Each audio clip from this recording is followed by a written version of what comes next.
What a Wild Spirit Brings by Lil. I'm actually going to read chapter 61 and chapter 62 and finish the book up. So, chapter 61. You left Andari and I let you, but you gave me a letter in the Wilder, I assume. I took it as a sign that you wanted me to come find you. I told none where you went, even after the Queen threw Mitten out. I had to remain until her new consul arrived, by Haldani herself, and then I went to River Mountain. I traveled for 6 days there before discovering Yedem and a woman who held a boy that reminded me of your mother. The family said you left to help a friend and no more. I have come all this way because of this, she said as she pulled out the letter, and I need to know why. Why apologize like this, and what is it you wanted from me? The college will be furious with me for not coming back within my allotment, but I had to know. Lil was abruptly, completely shocked. The Haldani was there sitting with her face so earnest and questioning. What she wanted from her? Lil didn't even know.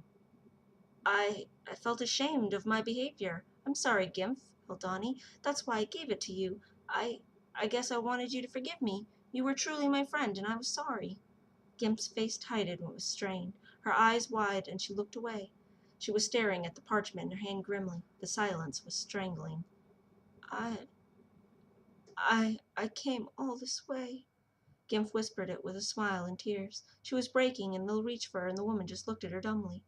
Gimph Haldani? She stared at Lil's face, searching, begging even, and yet making no utterance. Lil knew that look. It reminded her of her when she first ever told Trixian that she was free to lust for another woman. I'm a fool, muttered the Haldani, getting up and leaning against the wall, facing away. Lil couldn't stand watching the woman tremble and said, I'm sorry, Gimph Haldani. I have a lover named Trixian. I did not mean to mislead you. If I did, I am sorry.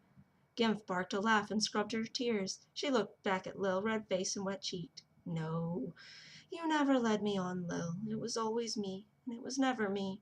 It was I who blushed when you first changed in front of me. It was I who became furious when I found out the care of you was no longer mine, but Mitten's. I watched you practice at the college on the benches, watched your body move and your sweat and your passion. You didn't even know I was ever there, did you? I remember at the palace when you were thrusting a spear in the courtyard and I watched you from a window. I thought you noticed then, but when you came by the very spot I was standing, you didn't even see me. I felt heartbroken that you were obviously not looking for me, and then you crashed into me and we had such a lovely luncheon. You kissed me, and you stared at my breasts through dinner, and I dared to think it had anything to do with me, that the way you looked at Mitten shouldn't drive me mad with jealousy. When we sleep, bodies so close, I almost could die from exhilaration.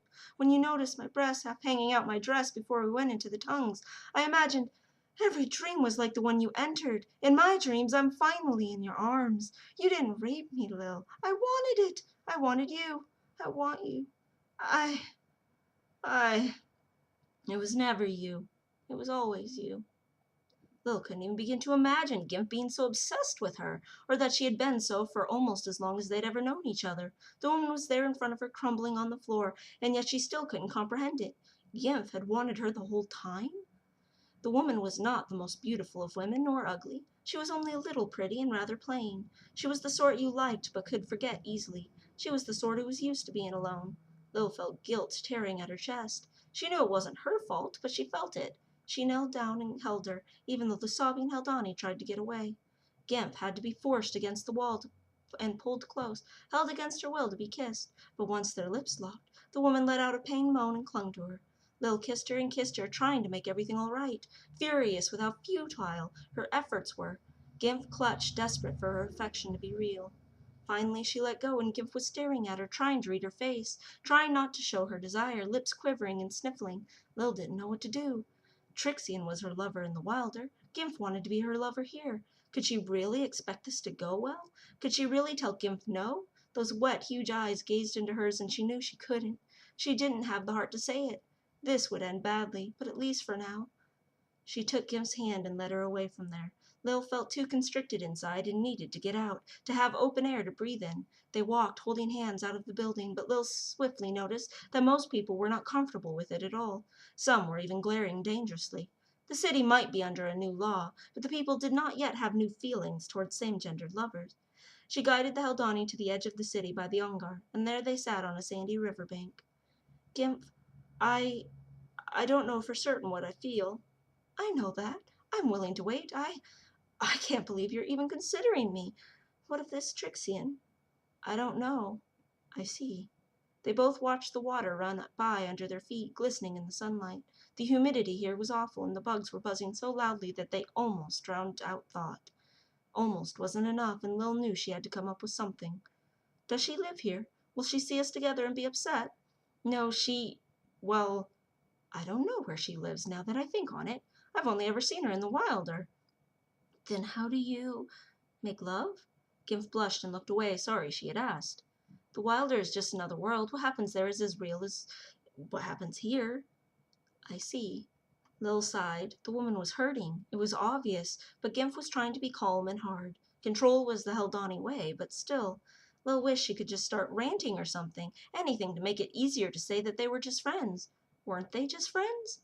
But Trixian wasn't really her lover. She was not in love, nor was Trixian. She did not simply want a lover in her dreams. She could talk to Gimph.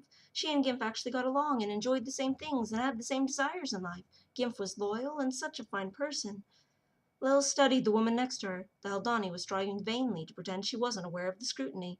The red-cloaked woman finally turned to her surveyor. Do you want some time alone to think? Is this awkward for you? Lil could see the woman pining to be closer, even as she offered to be nowhere near. She had never felt so desired, so wanted. It was sort of intoxicating to know that the woman sitting there had been watching her, needing her company, stalking her even. All the same, she did nod her head, and the red rose and walked away, giving her space. What about going back to Yedem? Would the Haldani be willing to return with her? Nil knew that she would. She knew that it was a stupid question. Gimph had risked disbarment from the college, risked her heart and even her life to be with her. Did she feel the same? Could she think of the woman as more than a friend? She couldn't bear that Gimph was probably weeping somewhere right now. She was tortured over the thought of never getting to chat with her again, laugh with her, and see her again. But did that mean she wanted to lay with the woman? Had she ever really considered it? She had certainly flirted many a time with Gimph, come to think of it. And the dream. Lil arose, still without resolution, but missing the company she'd become accustomed to, and worried about how Gimph was, and where she was. People she passed all looked happy, almost overwhelmingly so. All the husbands seemed to be holding their wives, or women, or a woman kneading dough and bins laughed at each other. Little girls played dolls in front of flat-roofed homes, and little boys gleefully planned pranks. Nowhere amongst the smiling faces was Gimph. Lil climbed the winding stairs along the cliff face, hoping to find the Haldani from a higher vantage. Surely a red-clad woman would stand out amidst all the tans and browns and golds of the desert city. The strain of the climb was a relief somehow as well, helping her cast off the constraint of tightness binding in her chest with the working of her muscles to ascend the steps, and the effort of her pores to sweat away the scorching heat radiating from her skin. At the crest, though, all the throbbing exercise meant nothing, for there, a little way further, at the very precipice of the cliff, stood the very person Lil had been searching for, with hair let loose and whipping in the wind. Chapter 62. And in that moment, seeing Gimph about to leap off a cliff for grief of loving her, Lil's own heart shattered and her breath stopped. There was no more contemplation. There was no more wondering. Lil knew she couldn't bear a single moment of the future without Gimph alive to share it with her. Not a memory worth having without her, not even a breath. And the thought of her dead was enough to make her scream, the loudest, most agonized scream she'd ever made in her whole sorry existence. Gimph! Was the drawn-out word shrieked from the excruciation in her breast, boiled forth from the bleeding love in her heart. And Gimph did not leap. She turned to look, eyes tender, lovely. Lil collapsed to her knees, begging the woman to withdraw from the ledge without words, face pleading, and to her utter relief, the woman who loved her hurried to the fallen beloved, concerned and questioning. Lil couldn't speak. She could only gasp for air, only sputter, trying to say that she loved her. Gimph was not understanding, but she was also not at the edge. Lil found her arms too weak to reach out to the woman she wanted more than she wanted anything, the woman who wanted her, the woman who made it fact that she was loved, that she was not unlovable, the woman who made the entire journey of her life worth it. This woman, trying to figure out why Lil could hardly breathe, wrapping her arms around her, tresses cascading around her face, and Lil inhaled her scent greedily, burying her face against Gimph's chest, settling into the understanding that it had always been her. Gimph had been with her when she first came to the college. Gimph had gotten her to the power. Gimph had held her up through the torture of all that happened with Henry. Gimph had inspired her to be better, to open her heart again. Gimph had been willing to die for her. Gimph had been willing to wait for her. Gimph Lil, please, what is wrong? The woman asked, sounding a little panicked. It was you. It was always you. Please don't kill yourself. Please don't leap off the cliff. I would leap after you, Gimph. I need you. And Lil's crying was now emulated by Gimph. The Haldani started shaking her head, face wrecked with agony. Oh, Lil, I would never leap. Please, you don't have to worry. I would never see you again if I died. I will stay here and be your friend, and I will never bring up any of my feelings again. I promise. I just want to be with you. You don't have to say you need me to get me to stay. I wasn't going to leave at all. I was just staring at the city below and let my hair down. I promise I won't leave you. I promise.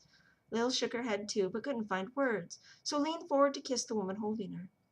Gimp flinched away, head still shaking, still crying. Lil tried again, and again the woman pulled back. No, Lil, you don't have to. I told you I won't kill myself. You don't have to convince me to stay with you. I promise. Lil shoved Gimp to the ground, holding her down when she tried to get up until the struggling ceased and they were staring into each other's tear-filled eyes. I love you, Gimp, not because you would die for me, but because I couldn't live without you. With trembling lips, her sobbing lover gasped, Oh, Lil, I love you, and they kissed and kissed. And there upon a cliff overlooking a mass of people who would have stoned them for such an affront only a month before, two women bound themselves to each other not merely as lovers, but as two people in love. And the culmination of what a wild spirit brings is not impulsive attempts at freedom. These wrought only regret and loss. There is a deep and abiding undertone that in the end is proven when the one who fled finds that after all her efforts counter, she finally comes to rest only when returning to that which she had run from at the start. And yet returning finds it nothing at all like what she had feared. Lil stepped up the path to Yedem, content to spend the rest of her life living meager in a tiny village with her family, serving only one person, going to bed with that person only, and happy to want nothing else.